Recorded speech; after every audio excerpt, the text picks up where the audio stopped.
I was to tell you that anxiety is a normal part of being human, and coming to terms with this fact can help us live more meaningful lives?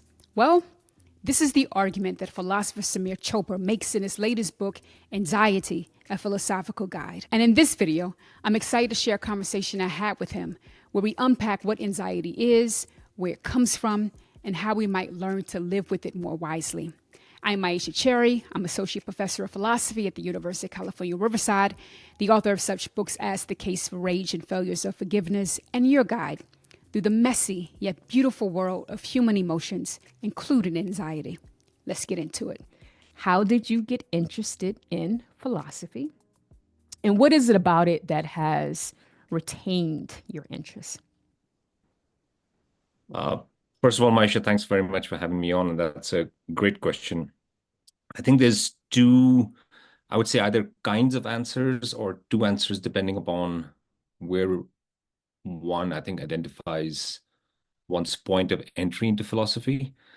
So I think one is, one would be to say that this is the time that I became interested in going to graduate school. And there's a kind of a story to be told about where I was disillusioned and burnt out by the work I was doing, realizing that I wanted to study something that would be a truer reflection of my interests at the time. The other kind of story used to say something about philosophy coming to me through childhood thought experiments, having to do with personal identity, space and time. I think some of the reflections that I think people often find fascinating, ruminations about the extent and the nature of space and time, or casting myself in imaginary roles, in fictional roles, and as a result, thinking, quite interestingly about personal identity, I thought.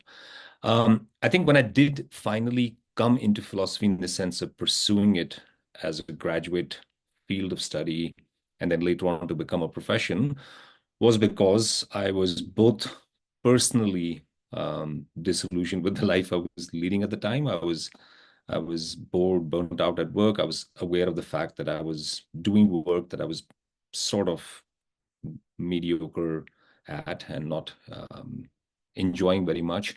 My mother was terminally ill at the time, and so this at all, I think, this is, I think, what one could describe as a sort of personal crisis of grief and disappointment with, one's allocation of fortunes, I suppose. And my partner at the time was a graduate student. I used to dabble in the books that she had on her reading list.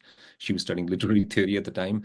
I used to read stuff on my own. I was, you could call me a dilettante in some ways, but I wanted to study more philosophy, just like I wanted to always read more history and literature. So I started taking classes as your classic dilettante, as a non-matriculate student, and took classes and ended up becoming a graduate student. And then, I became a professional philosopher. So I wrote books and got tenure and did all these kinds of things. But I think there was a part of me, and it was becoming clear to me, especially through either the public writing I did in philosophy or through the students I met in my classrooms or in my office hours or in my seminars, that philosophy was more than a profession. It was more than an academic profession in particular, that my students were bringing me into contact in interesting ways with the original reasons why I had pursued philosophy, which, sometimes it feels almost embarrassing to say this as a professional philosopher, but I was seeking consolation. I was seeking solace. Uh, I was seeking help with, with difficult feelings. It's like I said, since I'm a professional philosopher, I was a professional philosopher. It's almost feels sacrilege to say that I was going into philosophy seeking relief from these difficult emotions. But quite honestly, that's what it was. And I think talking to my students, sometimes in classroom encounters, sometimes in student office hours, sometimes in night sessions when we had seminar meetings, that I felt philosophy resonating with my students in ways sometimes, honestly, I didn't feel it come across to me in my professional fora or my settings at times. And I had felt myself retreat institutionally and in terms of my professional engagement with the discipline in some ways, but yet finding a lot of satisfaction in my teaching. So I think, when I I'm still a philosopher. I write philosophy. I'm a philosophical counselor, but I think I went into that because I was perhaps seeking a return to some of the same encounters with philosophy that I had sought out originally, as like I said, to dealing with perplexities of one's lived existence, and then also to to address some of the questions that my students had raised for me over the years. My students had lovely conversations, and I say lovely because they were, now when I think back upon it, they were expressions of faith and trust, and expressions of a certain kind of connection that we had found through philosophy. And so I think in those ways, I think I still consider myself a philosopher inspired by the work that my students helped me to do. And when I started writing about anxiety, it was because, like I just said in the book, my journey to philosophy or through philosophy was characterized by encounters with anxiety from the beginning and through my PhD years, and later on through my profession and even now. So the book was an attempt to, it's obviously autobiographical in that sense, but it's also meant to be a kind of guide to sometimes material that is often quite, difficult or perplexing at times. Anyway, so that's a really long-winded and convoluted answer to your initial question, but I'm still a philosopher, and a professional philosopher, I guess, in that sense, but not on the ranks of academic philosophy anymore. But I think I've returned to philosophy in important ways, and it's nice to be able to describe philosophy as in terms of its original mission or its original contact with the emotions, or when you illustrate philosophy's connections with what we call psychotherapy through the etymology of psychotherapy as psyche therapia, soul healing, a reconciliation of ourselves. It's still very much present in that sense in my life. So let's talk about more about the aim of the book. So you point out that one of the kind of main focus of the book is that you want to kind of lay out a path to a greater understanding of anxiety, but also ourselves as well. And you do it by taking us through what philosophers have said about anxiety. So the questions that's going to follow is going to address each one of those traditions. So I want to start off with Buddhism, and starting off with Buddhism, I want to quote you. This is on page 48. You say, if the world cannot be changed, if its dynamism and uncertainty is beyond our control, and if we cannot numb our senses, then all we can do is master our cognitive responses to the world, how we react to, interpret, and judge the world's offerings or insults. So I want to talk a little bit more, and wonder if you could say a little bit more about what the Buddhist tradition says is the source of our anxiety, as well as the solution for living with our anxiety, particularly when it comes to our cognitive responses. Thanks. Great. Very rich question. So I would say the Buddhist response to anxiety, or the Buddhist diagnosis of why we are anxious or why we suffer, because suffering is very broad term in Buddhism, and there are many components to it. And so in some ways, we're extracting anxiety from the Buddhist notion of suffering by identifying it as something that is part of our dissatisfaction with the world.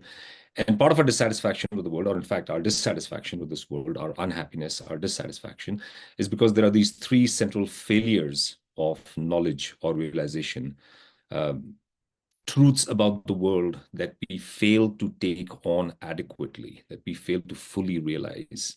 And I sort of beat on about the bush about this fully realize and adequately realize, because when you actually state these three failures of knowledge, but a couple of them can sound like they are quote unquote obvious or straightforward, but we don't act like they are. So the first one is that the world is transient, that the world is ever changing, ever dynamic. It is always becoming, so to speak, to use language borrowed from Western philosophy, that there is a ceaseless becoming, churning. And in the middle of this, we might be able to identify comings to be and passings away, But step back and all is just becoming. These becomings and passings away that we are identifying, these are conventional identifications. I'm picking out something in the endless flux and characterizing it with a beginning and an end, which is this conventional linguistic description, right? This endless becoming, this endless transition should be a signal to us that we should not expect quiescence or stability or stasis in this world. We should not expect things to endure, things to, as it were, retain their shape, their identity, their properties, their relationships to other things. All is ever changing, right? And this obviously plays a role in other failures of knowledge. The second other failure of knowledge is that we don't realize the sort of the interdependent arising of all things, that there is a chain of connection through all of being that makes it impossible for us to have, in some ways, isolated happiness or unhappiness. That if there is suffering in one part of the world, there is suffering everywhere, so to speak, right? That there's no getting away from the interdependence of ourselves with the rest of the world. There is no isolated happiness in that sense. And the last failure of knowledge is the thesis of no self, that there is no stable, enduring ego or entity or I or it that remains self-identical even as all its other attributes change. This last point is sort of the most metaphysical. It's the most esoteric. It's the hardest one for folks to wrap their heads around. But really what it translates to saying is that the kinds of comforts that, that claims like the soul might give to us, as is found in theistic traditions like perhaps Christianity or other traditions, those are not to be found in Buddhism. There's no self, so to speak, that endures, right? Secondly, and this is also a function of the thesis of eternal becoming, there is no self-identical thing which is able to persist over time, right? It is a sort of an endless flux. So these failures of knowledge and our failure to understand that there is no enduring being through all of this leads us to grasp, so to speak, in this very desperate, futile fashion, right? At this quicksilver reality, which is slipping through my hands even as I try to desperately hang on to it, right? So my sadness, my unhappiness, my dissatisfaction, my anxiety, this is the expected behavior of a being which is confused about the nature of its existence, which is fearful as a result, and which is desperately grasping at a reality which is incapable of being grasped by the concepts that it is using to grasp it, right? Stable, enduring cells, properties that endure in some underlying stable substance, right? The idea that I can hang on to something and make it persist somehow, like this example I use in the book. Suppose somebody was to go to see a movie with you, and when the movie ended, everybody got up out of the theater and they started walking out, and your friend started wailing and hanging onto the seat. You'd be like, we gotta go, dude. The movie's ended. And your friend's like wailing. It's like, no, no, I can't go. It's like, dude, that's not how a movie works. You pay $10, you watch the movie from 6 to 8, and then when the titles roll, you get up, you walk out, and the next show starts. Now, if your friend continued to behave like this, you'd say this guy didn't understand what a movie was. He doesn't get it. There's some kind of disconnect between what they can reason about the world, what they can know and should know, and the way in which they're emotionally reacting to it. So anxiety is the response that a creature has, which is fundamentally confused about the nature of its being, about the nature of the reality that it inhabits, right? So the Buddhist path to liberation from that is difficult. It's long. It requires us to follow the Eightfold Path, to follow arduous regime of meditation, mindfulness, conduct, and practice. So along the way, you have to work through anxiety. It's a path that promises deliverance, but it recognizes the difficulty of the path. And so it knows that most of the time, you will be encountering the difficulties that you're seeking to deliver yourself from. This is a very important aspect to understand about Buddhism. It is ultimately optimistic, but it recognizes the difficulty of the path that you must walk along, right? So And of course, part of the difficulty is fully coming to grips with these failures of knowledge. Um, I think the other example I used was, the patient who has this operation done on their eyes by the doctor, and the doctor takes off the bandage, and the doctor says, "Can you see?" And you say, "Yes, I can see." And you get up and you promptly walk into a table. And so the doctor says, "All right, you can't really see because you're not behaving like you can see." And that's coming to see is a very long process, coming to understand this and fully taking it on board, right? Okay, okay. Let's go to the existentialist tradition. So there's a variety Sure. of figures that you give attention Hmm. to, and I want to focus on Kierkegaard. Hmm. So I wonder if you could tell us the connection, according to Kierkegaard, between anxiety and possibility, and then also between anxiety and responsibility. Right. So, first of all, Kierkegaard is very difficult to understand on anxiety. He's definitely, he actually says this, that reading this book will make you anxious because it's such a hard book to understand. But he also uses some, I would say, one-liners about anxiety that are so powerful and suggestive that they capture the mood of anxiety in very interesting ways. And I think you've, by focusing on possibility and responsibility, have given me two entry ways to talk about Kierkegaard and anxiety. Possibility for Kierkegaard is the sense that because we are curious creatures, we are mixtures of the physical and the spiritual. We're not wholly physical, we're not wholly spiritual. If we were wholly spiritual, we would be angels, right? We'd be spiritual beings entirely. If we were physical creatures, we would be as stones, right? We would only be acted upon. We would be subject to the laws of nature, but we're not. So we are clearly subject to physical laws in some sense. We are thirsty, we hurt when we are pricked, and so on and so forth. Yet we are conscious of an inner sense of possibility, right? And we are also possibility in the sense of my possibility, my capacities, my actions, and obviously, there's a sense of just the visualization of possible states of actions, but there's also a sense of my being able to do something.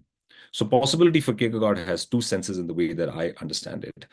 One is that I am capable of visualizing a space of possibilities and realizing that the space I inhabit, actuality, is one of these many possibilities.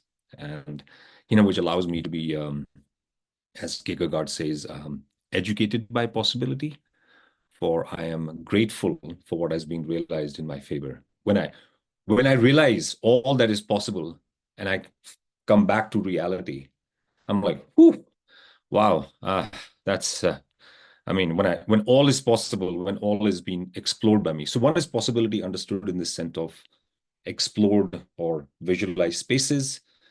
Other one is possibility as my actions. And this is where the connection with sin comes in, because anxiety is my sense of the possibilities that inhere in me. And one of those possibilities, of course, is the capacity for me to commit sin. So as Adam is about to bite into the apple, he's aware of the various possibilities in this, in your classic free will thought experiment, not eating the apple, eating the apple, what will happen? And he's aware that he is about to enter one of those spaces of possibilities. So it's the intimation that I am about to commit a sin. And sin is freely chosen action, right? It's my sense that I'm about to do something wrong, that this is possible. So, um, sometimes you use the example of vertigo. I'm standing on the cliff, and I know that even I could throw myself off the cliff if I wanted. I could just lean forward and let myself go, and that thought fills me with terror, because even self-extinction is a possibility. The termination of possibility is a possibility as well, right? So I think part of it is what he's getting at, that it's this vertigo that I get from exploring these various spaces and of connecting my actions with those spaces as well. some possibilities are, of course, the things that can happen to me.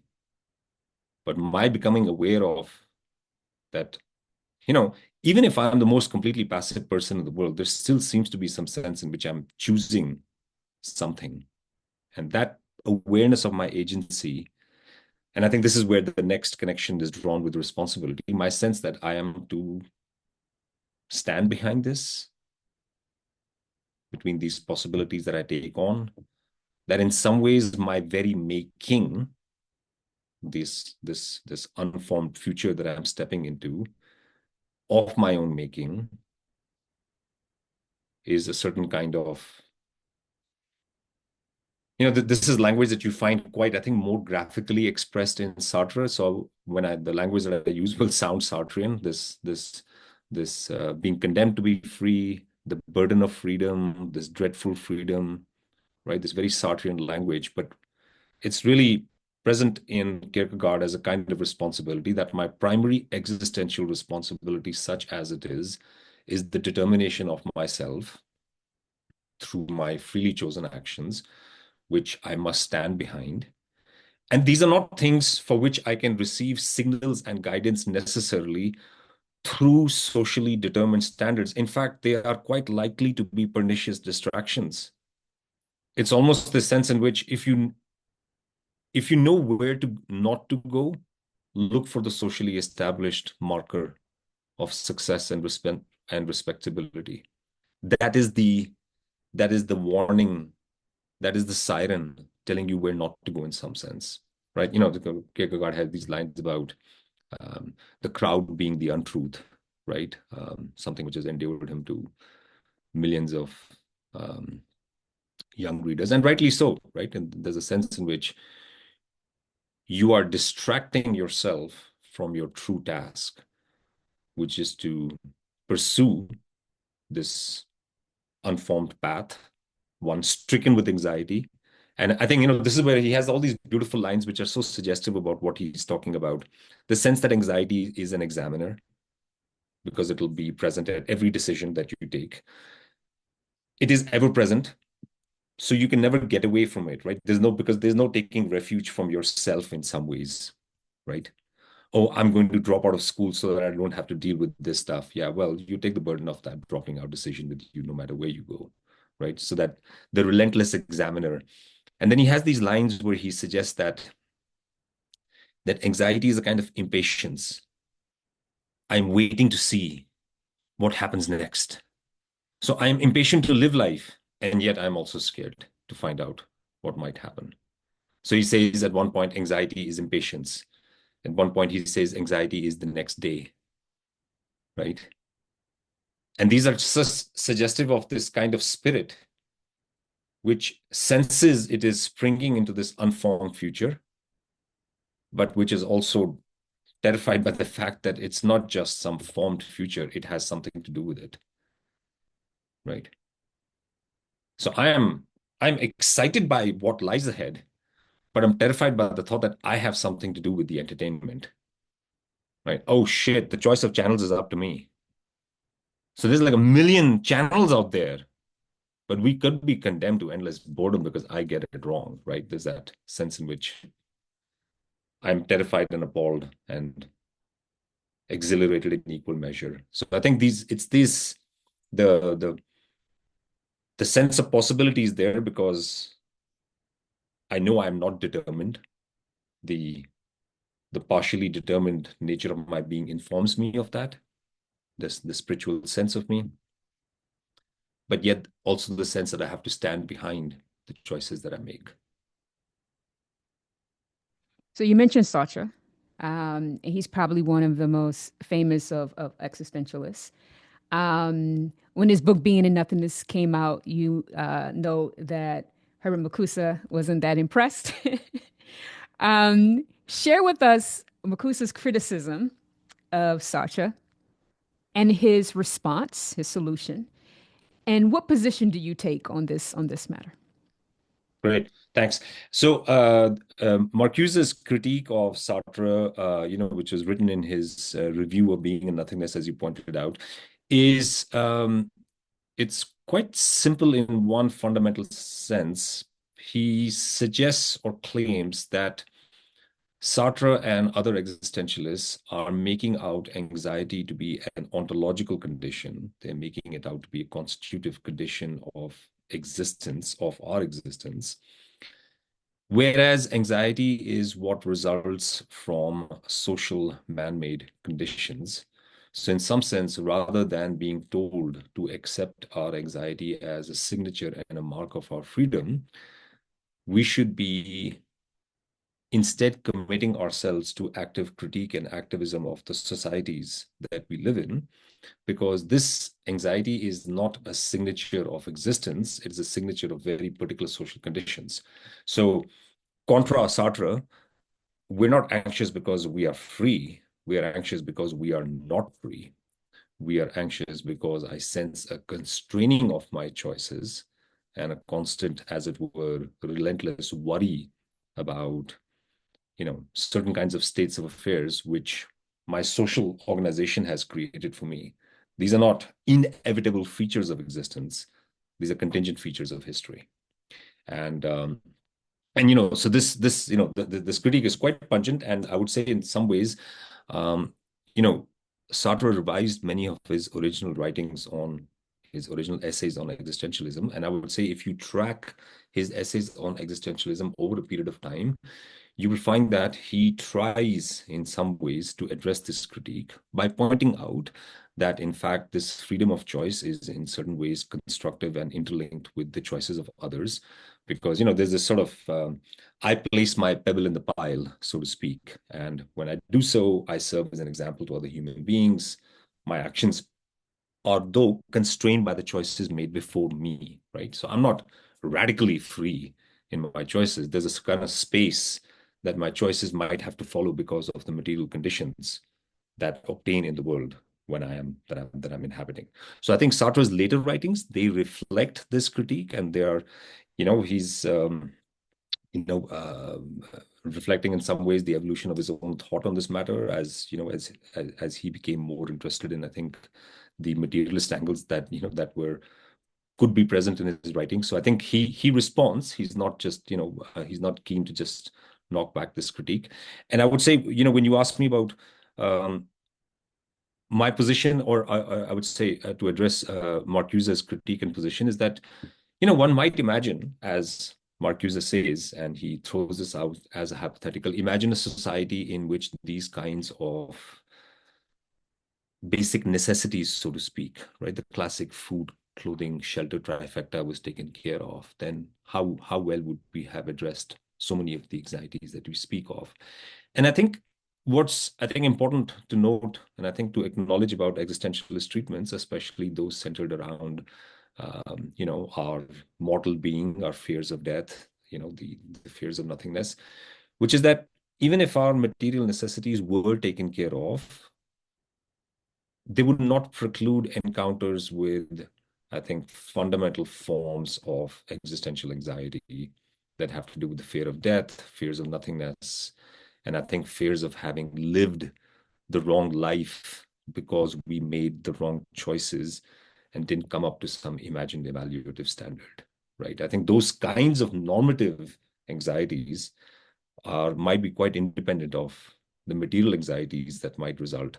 So I think there's an interesting balancing act, which is that we acknowledge the sort of basement dwelling existential anxiety, that's an inevitable companion of ours, but we don't let ourselves be complacent about the social forms that we inhabit.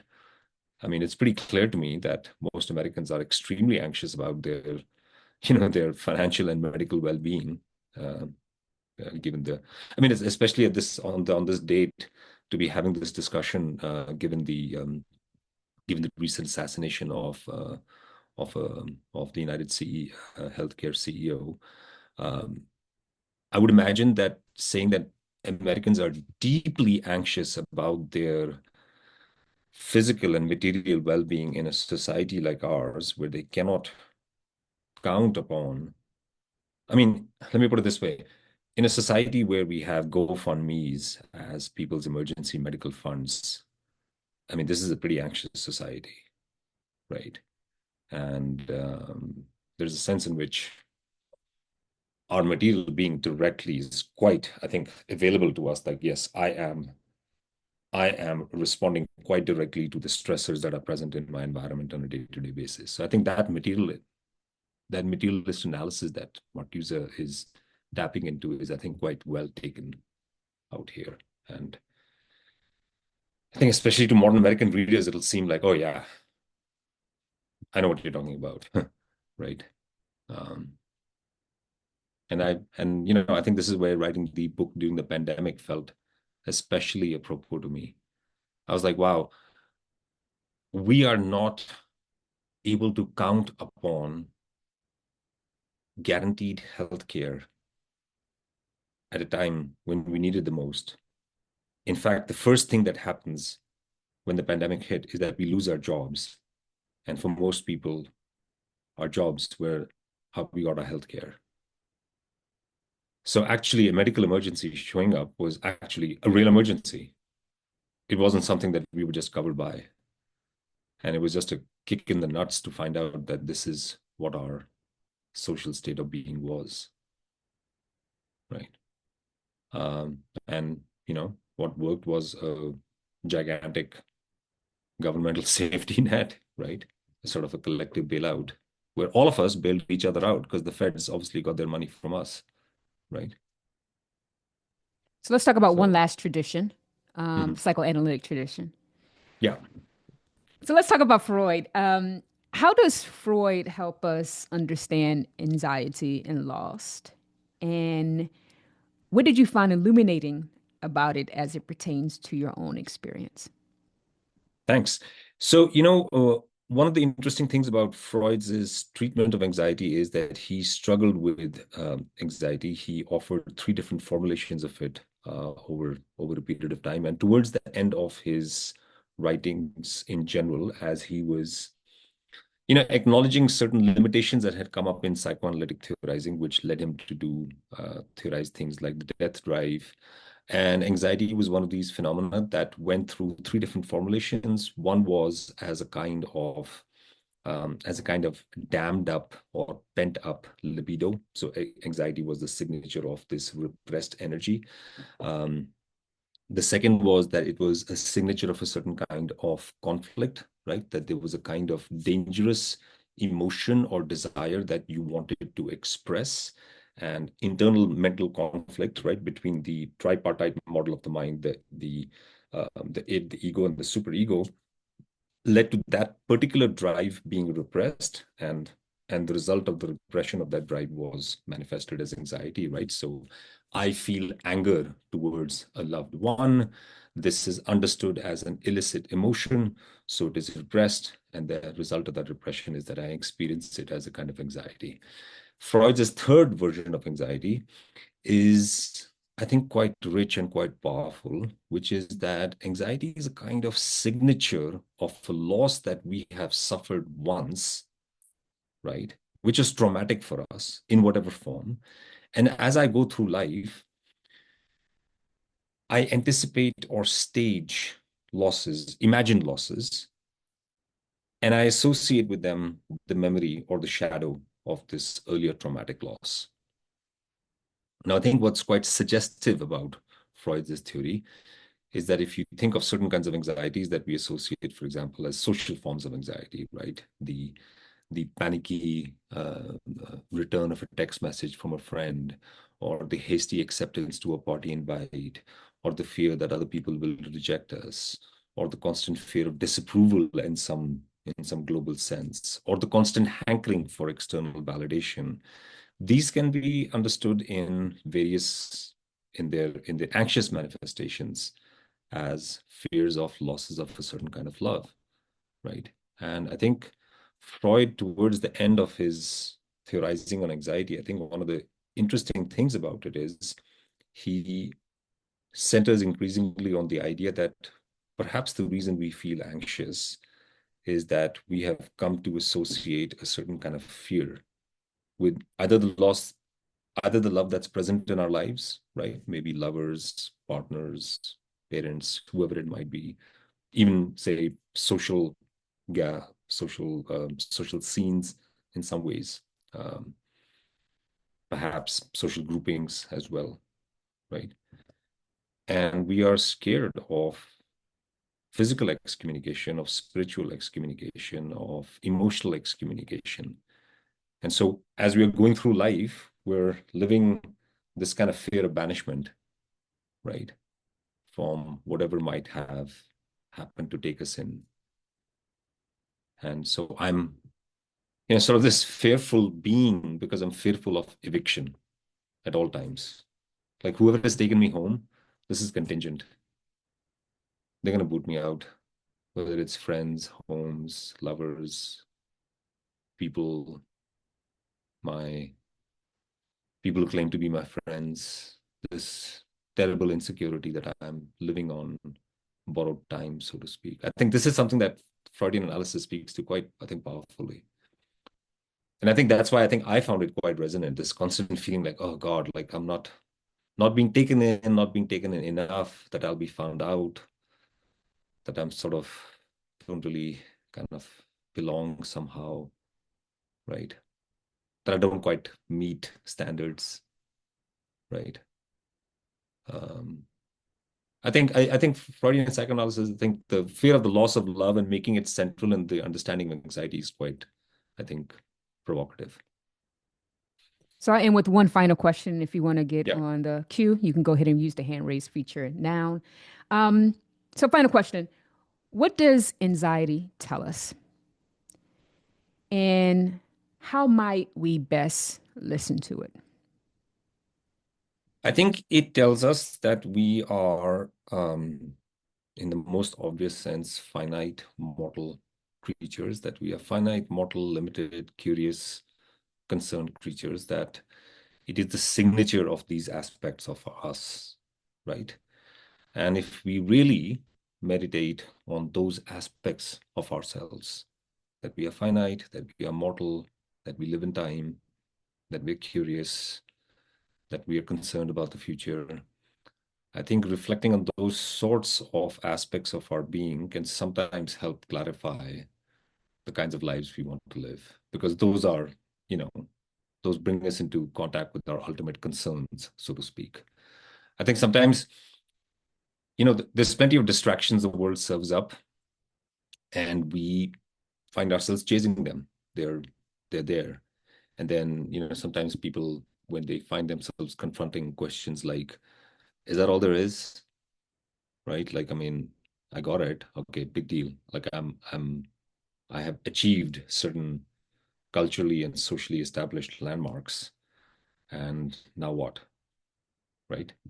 And that's one species of finding out that perhaps there's a sense in which some externally defined collective standard wasn't necessarily engaging with the concerns or issues that I that I want to be engaging with. And sometimes anxiety can be a pointer to what kinds of things are genuinely perplexing us or vexing us. Um, you know, Anxiety is a clinical disorder. It's a psychological disorder. It's a medicated disorder. It has so many forms and manifestations associated with it. Um, I think, but even if we are medicated, and even if we are cured in some ways of its most extreme forms, and in some ways people are able to grapple with their daily lives better now because they are, you know, perhaps able to think through life better because of medication. I think in some ways, even then, some basic forms of anxiety still remain. And I think those are the ones that I think our philosophical studies most accurately direct us towards. I think I think those basic forms, they bubble up into people's individual lives, and they find very distinctive expression because people are unique and they have unique histories, unique social, cultural, material locations. They're going to have very unique anxieties, going to have very unique experiences of this lived world, whether you're a man or a woman, or whether you're black or white, and all these classic ways in which I could slice up the world and say, look, there's all these different classes and partitions of folks. Yep, there's lots of different ways of experiencing this world and being anxious about it. Um, but I think those existential conditions, finiteness, mortality, curiosity, those are our existential conditions. they find expression in our lives in very distinctive ways, right? And I think anxiety can make us think about how my life is intersecting with those concerns in its particular way, right? And it could be something as dramatic as death, right? Because I have experienced, for instance, the death of my parents, right? I've seen both of my parents die by before the age of 30. And that sounds like, dramatic to some folks. Some folks get to take care of their parents in their old age. And so death has played a very peculiar presence in my life because I am free of the cares of taking care of aging parents now. I don't have to take care of old parents now. But I've lived my life without parents as well, which is painful and harsh, and I had to deal with double grief. So did I pay my tax early? And I get to enjoy this this terrible freedom now that I have because I didn't have. So death has played a very peculiar role in my life. It has infected me with a double dose of grief early. But man, there's a lot of my friends that are dealing with aging parents and dementia and Alzheimer's and aging homes, and I'm like, oh, not me. But then I thought, oh no, but now I gotta take care of my wife's parents. So now I'm filled with resentment, like, oh, I wanted my dose, but now I gotta fulfill someone else's responsibilities. And it's so I have my intersection with the resentment of taking care of aging parents is unique because of my encounters with death, and my anxiety about death makes me think about this in its own unique way. This is a convoluted example, but I think thinking about what we are truly terrified with lies ahead in the future is, and tracking that back to our being and to our histories is, I think, it's an interesting exercise in self-knowledge in its most profound sense.